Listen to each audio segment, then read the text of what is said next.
Hello, and welcome to my second episode, but the first travel-related episode, really, of Gay Solo Travel.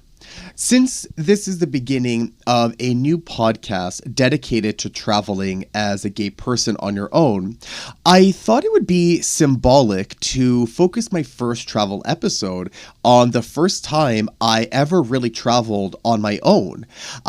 Because it was on this trip where I guess you could say the seeds, if you will, of gay solo travel were planted, and that have since, flourished into the aromatic bouquet that is this podcast, which is part of the delectable, nourishing, satiating garden of gay solo travel, that includes other platforms such as Instagram, where you can follow me at Traveler Gay Solo, all one word, and that's Traveler with two L's, as well as on TikTok at gay.solo.travel, and on YouTube at Gay Solo Travel.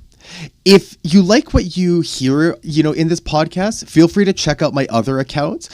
There you're going to find, lots of pictures and videos of places that I've been, some random fun and funny things too. I mean, I try to crack a joke, here and there. I have some ideas to, do some other funny things, and as well as some helpful advice on planning your solo travels, and particularly on my YouTube channel, where I really focus a lot of what I produce there on walking you through different cities, different countries, in terms of how to plan, what to be mindful of before you go, while you're there, and so on and so forth.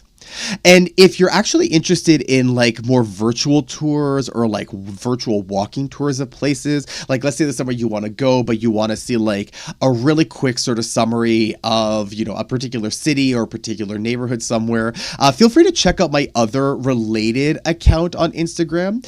It's kind of like a Gay Solo Travel presents torture walks. It's literally called at Torture Walks.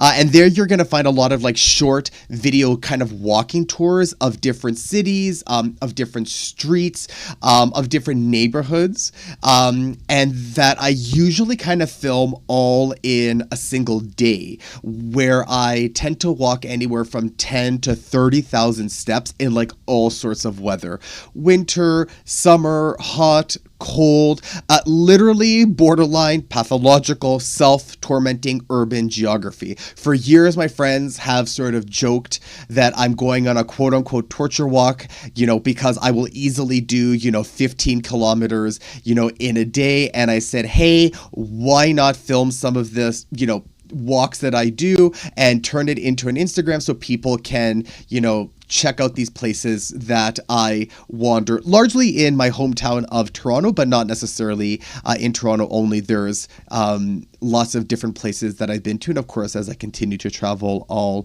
post more on there as well. Okay. So now that, that shameless self-promotion is out of the way, my first real solo travel happened back in 2010. I was in grad school in the first year of my Ph.D, and I got accepted to a conference that was being held in Gorizia, which is a small city of about 35,000 people in northeastern Italy, which also shares an open border with Slovenia. So it turns out that Gorizia has a long and somewhat sordid political history, switching hands between modern day Italy and the former Yugoslavia several times before firmly becoming part of Italy after the Second World War. And so as a result, the old city in quotations, or most of it anyways, went back to Italy in just after the war. I think it was 1947. And so the modern, Slovenia created a new sort of twin city to Gorizia called Novogorica or New Gorizia, which is funny because I accidentally stumbled upon Novogorica as I was wandering around, I think on like my first day there. And then I noticed like all of a sudden when I walked through this tunnel, like the signs were completely different. There was a different language. Yeah, that was my first introduction to like EU Schengen zone borders. And I'll talk about that a little bit, I'll talk about that more in a little bit. But going to Gorizia was my first real time traveling on my own.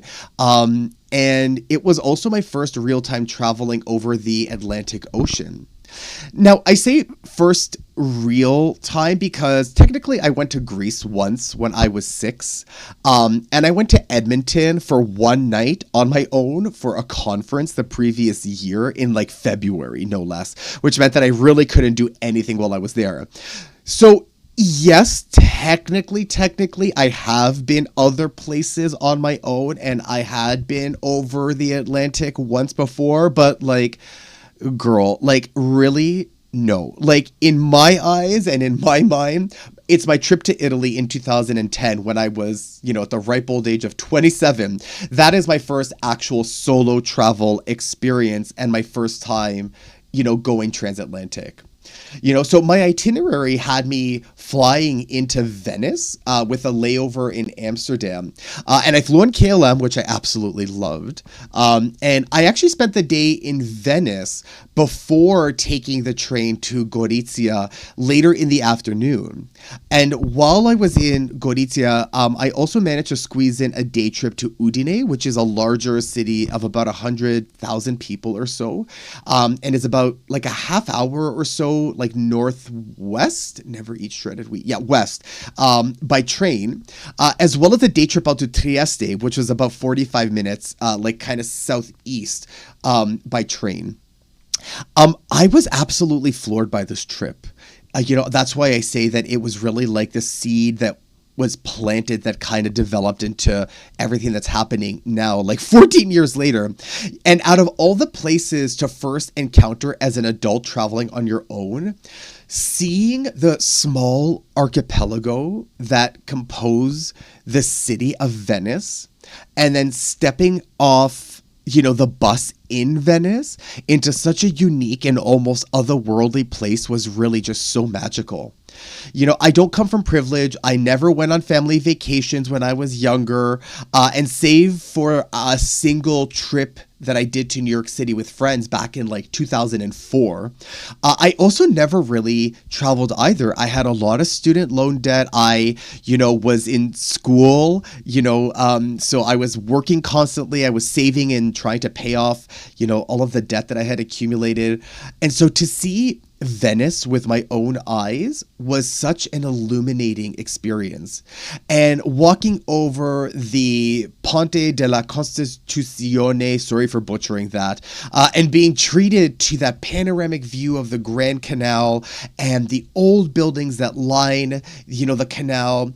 That moment was, I would say, really like the very first seed of many that was planted on that trip that have quite literally flourished into the person that I am, that have flourished into what it is that I do today, but also really informed who I am just as, a human being. And part of this podcast is to not only share these stories with you, but in hopefully doing so, creating a conversation, hearing from you about what travel means to you, about your experiences, and so on and so forth. Oh, and I also want to mention that I also have a Medium account.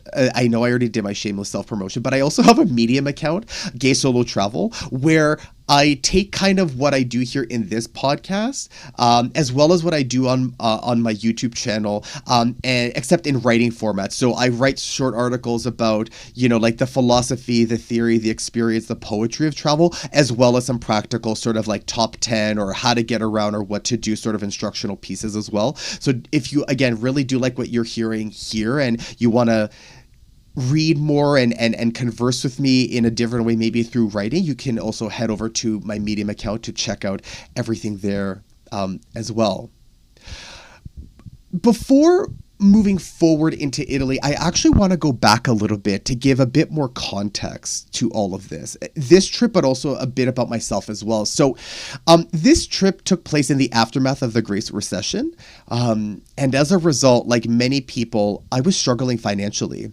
The university I attended provided me with little to no funding whatsoever. I mean, granted, it's because their funding was cut as a result of their investment portfolio, which tends to fund graduate studies, as well as money from, the federal and provincial governments, was, I guess, at a loss, as well or something. Just funding disappeared. And so I was taking out about $1,000 a month in debt. And I was living in Montreal, where I was paying like $500 a month for a studio apartment, everything included. And Montreal is generally relatively cheap, but back then, like, it really wasn't expensive. But with the little money that I was receiving, I still had some tuition to pay, and just general expenses. It was coming out to about $1,000 a month on my line of credit, because I was denied student loans because the year before and several years before, I guess I made quote unquote too much money to qualify for student loans, even though I used that money, to pay off my student loans. So there's government bureaucracy for you in a nutshell, right? It's just like, oh, sorry, you made too much money, which was what? Working, I think, like, I didn't work a full-time job. I was in restaurants. I was doing my master's degree. I was TAing. It couldn't have been more than $20,000 or $25,000 a year. But back then, allegedly, that was too much money. And even though I used it to pay off my student loans, they're like, no, we're not going to give you any money. Thank you very much. Thank you very much, government. Just really looking out for people from disadvantaged backgrounds, right? So I was bleeding money. I was racking up debt on a line of credit that was going to be maxed out in a few months. I was stretched financially and stressed about my future, as well as just very, very angry with my program and university. And, the student loan office for relying on such a dated calculation system. I mean, I was doing my master's, like I said, the previous 2 years. I wasn't really working, so I have no idea how I got disqualified. But yeah, I was being ruined financially. So needless to say, when the opportunity came for me to head to Italy near the end of March, which was also, the end of the first school year, it really came at a perfect time, right? Like, I was thrilled to just escape and get away, because it also gave me not just an opportunity to travel, but it really just gave me the space that I needed to not only reflect, but also deflate. And I think that was, again, another key moment where I've realized the importance of travel and solo travel, really, of being able to carve a space away from the world, and the value of being somewhere else, unreachable, detached, maybe unreachable a little bit less so now, because again, that was 2010. So that you can really reflect and contemplate and let the anger, let the frustration, let those thoughts dissipate, and let something more calm and authentic sort of come through, so you can really get a sense of where you are in life and where it is that you want to go. So, like I said, I had never really had the chance to travel. And so this is really the first time that I got to see another part of the world, but also, again, just that bliss, and receiving the gift of the mental health benefits, that come with being somewhere else and just having, that space. Again, largely in part because, social media and smartphone technology, wasn't really a thing back in 2010. I know that it's fundamentally altered, the world of travel, the world overall, but the world of travel for better or less. But at least back then, it's something that was really, really helpful. So yeah, I just want you to keep that in the back of your mind, that this is the mental health space, financial space that I was in when I was doing this trip.